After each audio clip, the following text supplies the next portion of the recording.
Hey everyone, it's been a couple of months since I made my last video on my Vita card extender. Shortly after that, the extenders that were on sale suddenly vanished. It is now April 1st at the time of this recording, and no, this isn't an April Fool's joke. Now, the reason why the first batch of extenders suddenly vanished was because there was a flaw that was caught pretty quickly shortly after they went on sale. Luckily, only a bit more than a handful were sold before the plug was pulled.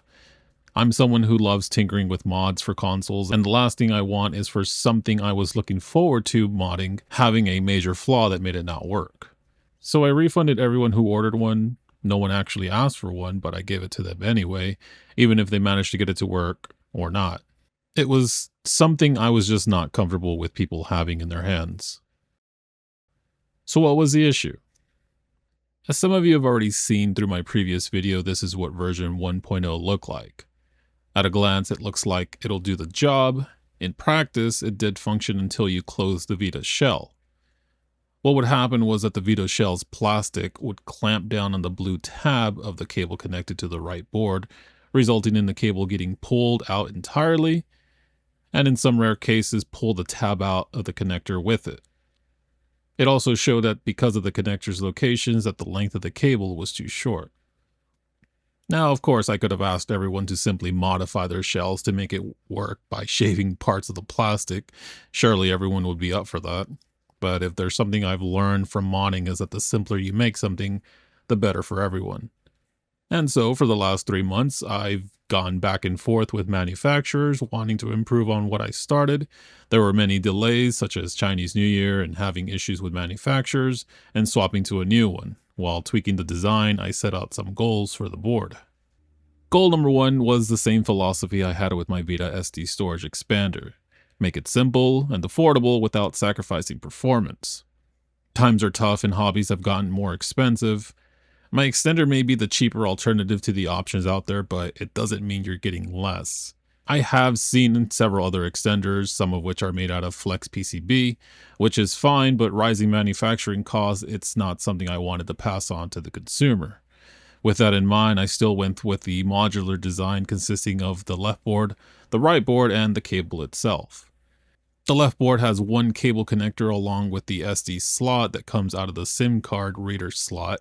The right board has the other connector for the cable and is what slides into the SD card slot of your storage board.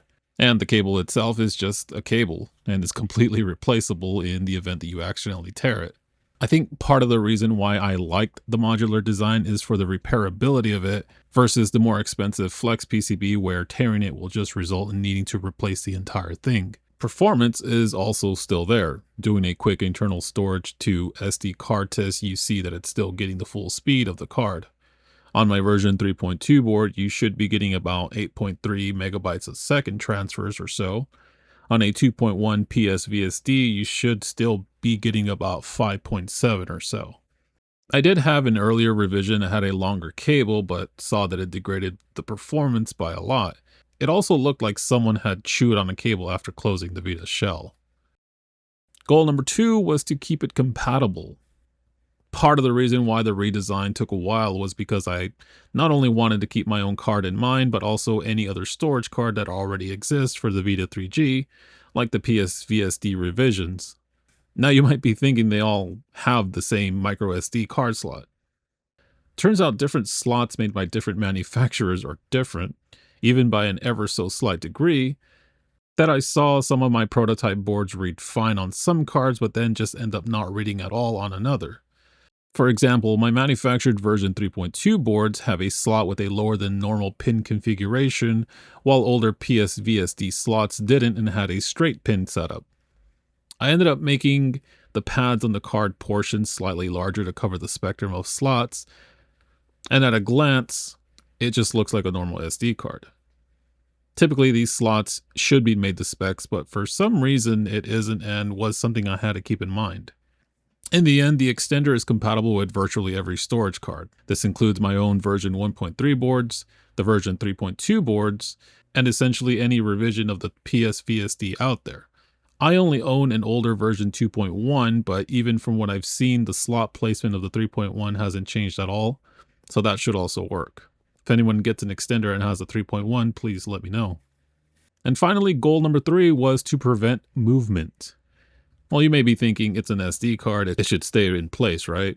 Another funny thing about different slots is their mechanisms aren't identical to one another. Some slots the card would fit perfect and snug, while others would have a slight wiggle if you shook the device, resulting in an extender no longer reading, which meant you had to reopen the Vita and reseat the card.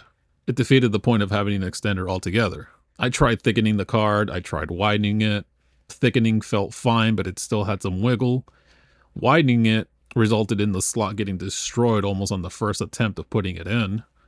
My highly scientific method of testing card wiggle was doing a shake test by taking my Vita in hand and shaking it violently for a bit to simulate a lot of movement on different boards.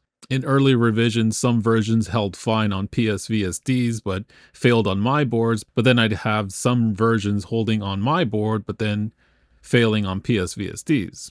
So it took a while to figure out until I saw the difference in slot pin designs. So I added a little tab that uses the same screw hole as the Vita. I am including a slightly longer screw to be used to hold both boards together. Ideally, I would have kept it to where no tab was needed to hold things in place, but given how this is a portable and without making things too complicated, it's an extra step worthwhile in my opinion. The installation is as follows.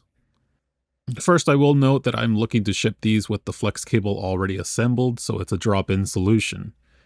So I apologize ahead of time if shipping moves the ribbon around for whatever reasons, but I'll do my best to keep the package safe as always. In case you need to remove or replace the flex cable, it's as simple as pulling the tab of the connector and it will free the cable. To put it back in, it's the reverse. Have the tab open, insert the cable, and then push the tab in to lock the cable in place. The important thing is that the cable stays aligned and straight with the connector. I am including an extra cable in the event that for whatever reason something happens to it, so you have an extra. To prep your Vita for the extender, you'll do 2 things. You'll remove the SIM card reader if you haven't already and remove one of the screws of the storage board. To remove the SIM card reader, start by first removing the ribbon on the SIM card reader by carefully lifting the latch and gently pulling the cable out. Honestly, if you rip the cable at this point, it won't make a difference since the odds of you that will be using the SIM card tray in the future are pretty slim. But who knows, maybe someone will find a use for the actual SIM slot. If you didn't rip the ribbon, you can push it downwards or remove it altogether by doing the same to the other latch on the Vita. Unscrew using a smaller Phillips screwdriver that holds the SIM card reader in place and remove the SIM card reader. On the storage card side, remove the top right corner screw. You will be replacing it with another slightly longer screw that will also be included.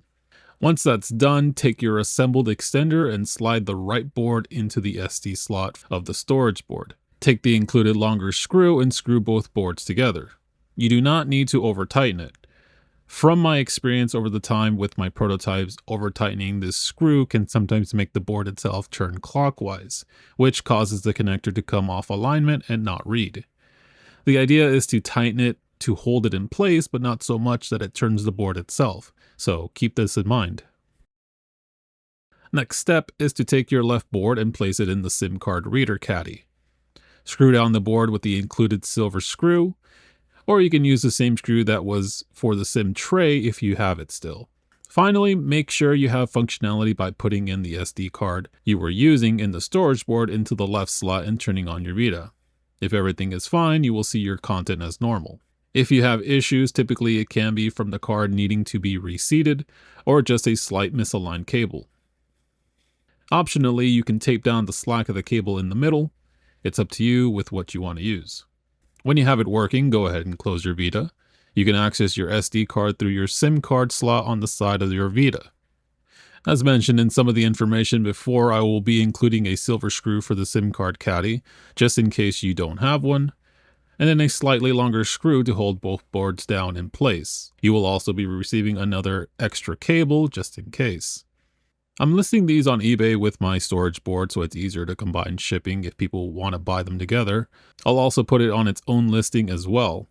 If you can't find them on my eBay page, you can also go to nico-corp.com where I have my other boards if you'd like to look around there. I'm still tinkering with this extender to improve its design down the line, and I'll keep you guys informed when that time comes. As always, thanks for watching, and I hope you guys enjoy.